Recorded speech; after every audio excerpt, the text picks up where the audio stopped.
up, guys? It's Noelle from Peace. How you doing? Back with another video lesson this week. This week we're talking about Abram in Genesis 12, and Abram needed to follow God's directions. I hope you guys are having a great week, and hopefully your school is going really well, and hopefully you're doing really well in all of your studies. And maybe you hear the term directions a lot. Are you listening to the directions? Are you following the directions? Did you understand the directions, So we talk about this a lot. So I'm super interested to see what this lesson is about and why Abram needed to follow God's direction. So Abram, who later turned into Abraham, and his wife Sarai, which later turned into Sarah, had to follow God's directions. Now, what were his directions and why were they important? In Genesis 12, we learn about this story. The Bible says that God told Abram to move. Now, it seems like a simple task, right? You have to move, you gotta, just go find another house and go live. No, it wasn't just that. God said to Abram back then would kind of be like this today. Sell everything that you can't carry, leave all your friends and relatives, get your wife and belongings in the car and start driving. You'll probably never come back here again, but don't worry about that. I'll show you where to go. Seems like a really hard thing to do, right? Just pack up and leave everything behind that you know. But Abram trusted God and did what God told him to do.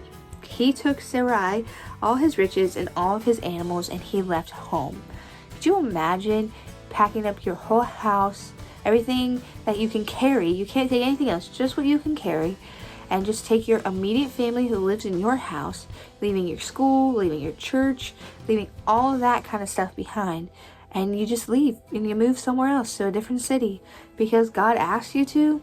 That would be pretty hard to follow directions, right? I would think so. When God told Abram to move, Abram was 75 years old.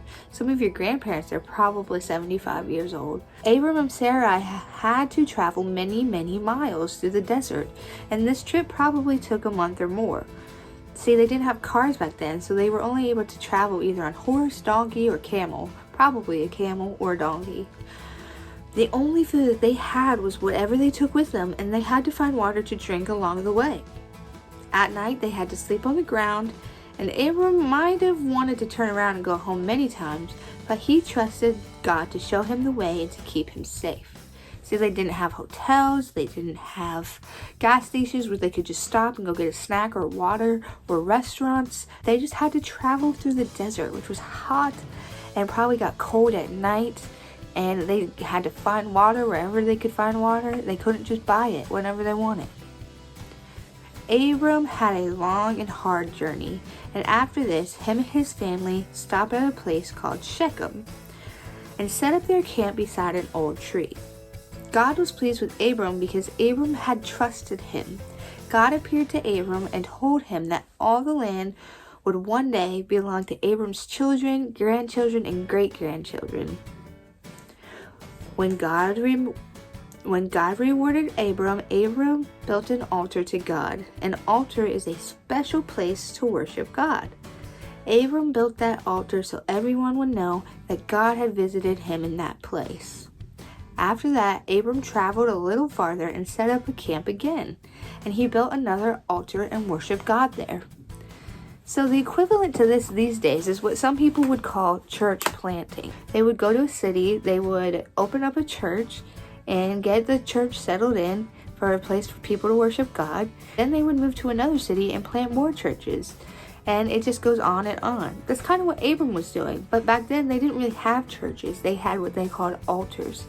So God called him to move to this place where they didn't have any, so that Abram could build them and have places of worship for these people. See, sometimes traveling to a new place can be really scary. We don't know what to expect or who to trust. But just as Abram learned to trust in God, we can know that God is with us too. God will lead us where he wants us to go. We can always trust God to take care of us. And when we do that, traveling to a new place is so fun. Trusting people is hard, and trusting God is even harder, because sometimes he asks us to do crazy things that we don't understand.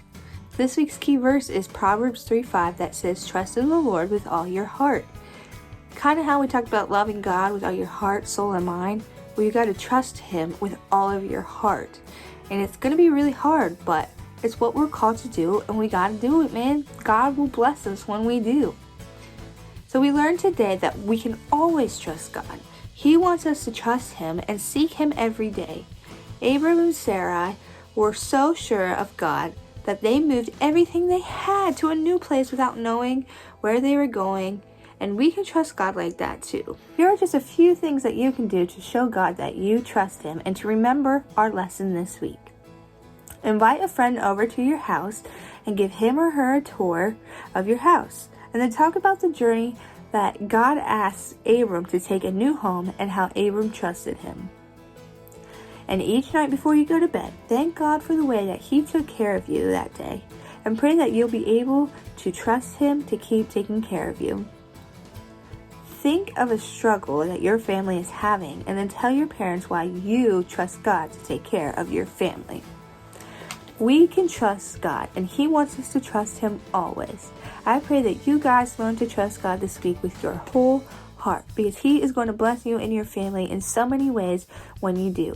You may not understand it, but that's okay. God does, and he sees the bigger picture while we can only see the little part of the picture. It's like a puzzle. This is one piece of the puzzle, and we just got to put that in with the rest of the puzzle so that one day, when we're old and lived out our full life, we can see the big picture.